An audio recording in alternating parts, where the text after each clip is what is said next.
Today is the day I'm taking the midget home. A little bit apprehensive, I'll explain why in a minute. But it's an exciting day. As you can see, it has been raining. Big puddle in the car park. And the weather doesn't look great. But what do you think? Roof up or roof down?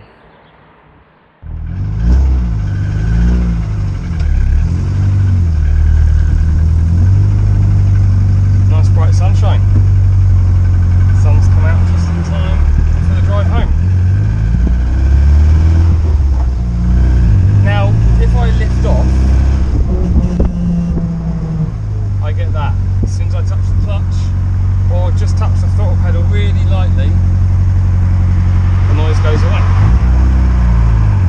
I'm pretty sure it's the input shaft of the gearbox. So my drive home, unfortunately, is going to be pretty boring.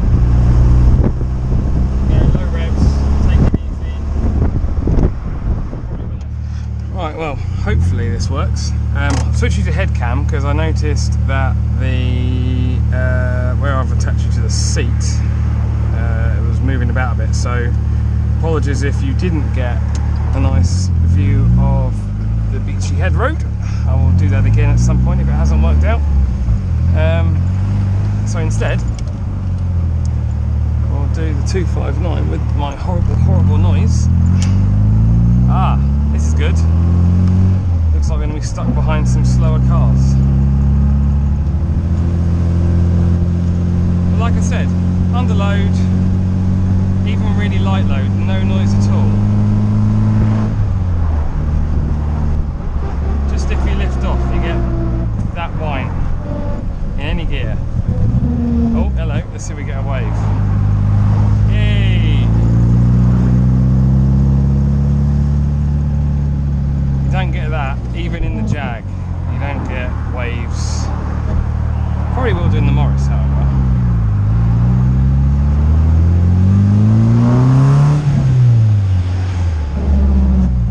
Yeah, that's not good.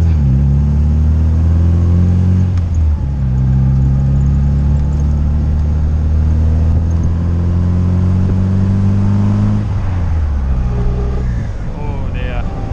And that, ladies and gentlemen, is why I wasn't going to push it. Now I can smell what smells to me a bit like gear oil. So I don't know if, obviously driving it will have made it, whatever it is, worse.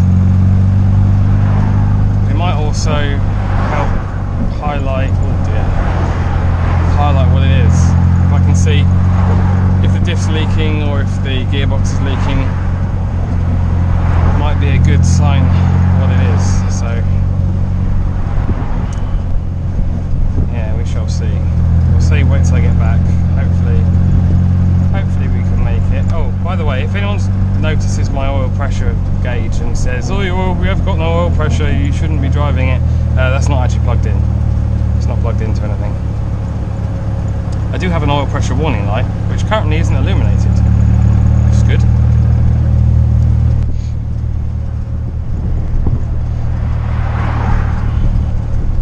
So I'm kind of pleased that we ended up stuck in traffic here.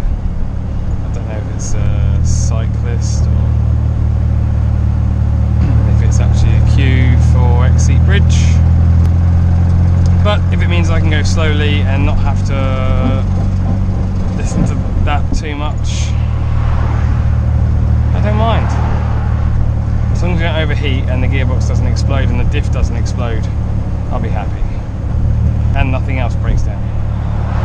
I'm going to say it's a cyclist actually, because the road's clear over there.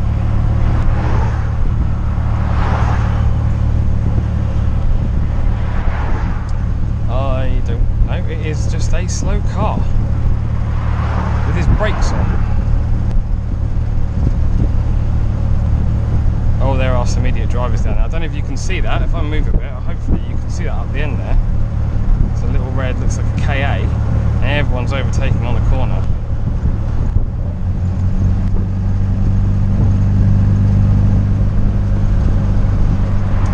temperature gauge slowly come down. She's definitely coping with managing temperature a lot more now than she was before. Obviously I haven't been able to drive her hard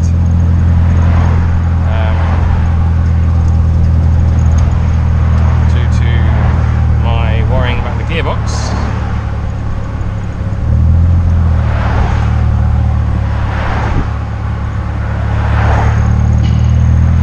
There is a car meet on Tuesday. Selmston, if anyone knows where Selmston is, which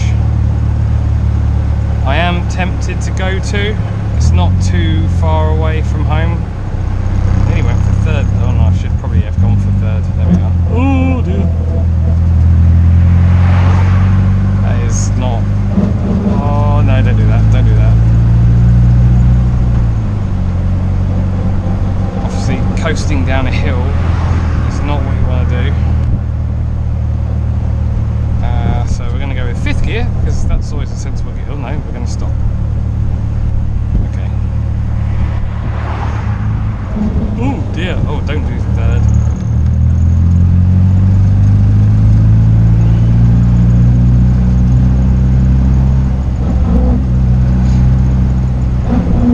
Oh, that's an awful noise.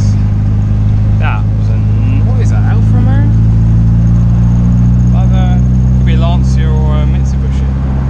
Didn't actually get a good enough look. Oh, she made it back.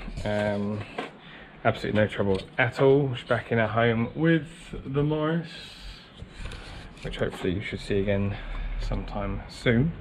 I don't think I'm going to be driving the Midget anytime soon. And maybe if there's a car meet, like sort of localish, there's one just up the road in Selmston, which I'm tempted.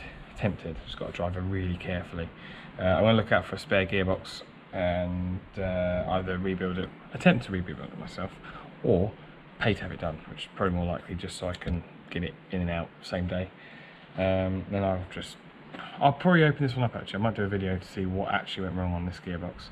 A bit strange that it happened while it was stationary at the garage. We were just moving it in and out the workshop. So I'm not sure quite why that happened, but we'll pull it apart and have a look. But thanks for watching. I hope you enjoyed the video. Make sure you like the video, and I'll see you next time.